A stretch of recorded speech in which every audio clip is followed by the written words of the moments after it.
நீங்க கரூர் போக கூடாது. ஆமா போகக்கூடாது. நான் போடுவேன் கேஸ். போடு. நான் யார் தெரியுமா? பாயும் புலி தெரியுமா? தெரியும் தெரியும் தெரியும், படம் பார்த்துருக்கோம். சீமான் தெரியுமா? பாயும் புலிய தெரியும். சீமானவர்கள் யாருன்னு தெரியாது. தெரியுங்க, அண்ணனையும் தெரியும், அண்ணனுடைய தம்பிகளையும் தெரியும். நான் தான் போட்டேன்ல, அங்க வந்து இது போயிட்டு இருக்குதுன்றதுனால அந்த குடும்பங்கள்லாம் வந்து நீங்க போய் பார்க்க கூடாது, நலத்திட்டம் நீங்க கொடுக்க கூடாது, நீங்க இன்ஃப்ளூயன்ஸ் பண்றீங்கன்னு நான் போனேன்ல, ஹைகோர்ட் போனேன்ல.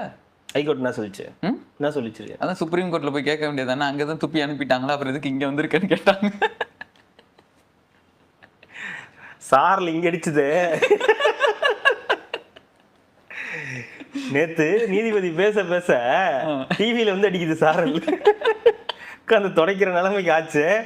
அது கூட தெரியாம நீ வந்து இப்ப கேஸ் போட்டிருக்க. இப்ப என்ன புதுசா வளர்க்கலாம்? நம்ம தான் இப்ப ஒரு மாதிரி வந்துகிட்டு இருக்கோம்ல, ஒரே வேவ் லென்த்ல வந்துகிட்டு இருக்கோம்ல. கல்யாணத்துல திடீர்னு பாக்குறோம், திடீர்னு சந்திக்கிறோம். இல்லங்க, இந்த நீ யாரா கோமாளி அப்படின்ற மாதிரி அவங்க ஏதோ ஒண்ணு போயிட்டு இருக்காங்க, இது பண்ணிட்டு இருக்காங்க. நீங்க என்ன புதுசா? அப்புறம் நான் இருக்கிற இதை காட்டிக்க வேணாமா? எதுக்கு காட்டணும்னா அப்புறம் இடைத்தேர்தல்லாம் வருது, நான் வேற நிக்கிறேன், அம்பாசமுத்திரத்துல நிக்கிறேன். பூஜ்யம் தானே, அதை பத்தி பேசாதீங்க. மனசோட வேலையை வச்சுக்காதீங்க. ஆமா, அந்த மாதிரி வேலையை பண்ணாதீங்க எப்ப பார்த்தாலும். ஐயா ஒரு அண்டர்ஸ்டாண்டிங்ல போயிட்டு இருக்கு, டைரக்டா கூட்டணி தான் வைக்கணும்னு அவசியம் கிடையாது. வெளியில இருந்து ஒரு இணக்கப்பாடு, வெளியில இருந்து ஆதரவு இதெல்லாம் கிடையாதுங்க, ஒரு சப்போர்ட்டிங் தாங்க. இருக்கட்டும், என்ன இப்ப இருக்க பாத்துக்கலாம் விடு அப்படின்னு ஒரு இது இருக்கு. அண்ணன் தம்பி அவர் சொல்லியிருக்காரு, அன்பு தம்பி அதெல்லாம் சொல்லியிருக்காருன்னா அப்படின்னு இருக்காங்க. வரதான் செய்யும், பக்கத்துல நெருங்கிட்டு தான் இருக்காங்க, அப்படியே கொஞ்சம் கொஞ்சமா அப்படியே சேருவாங்க.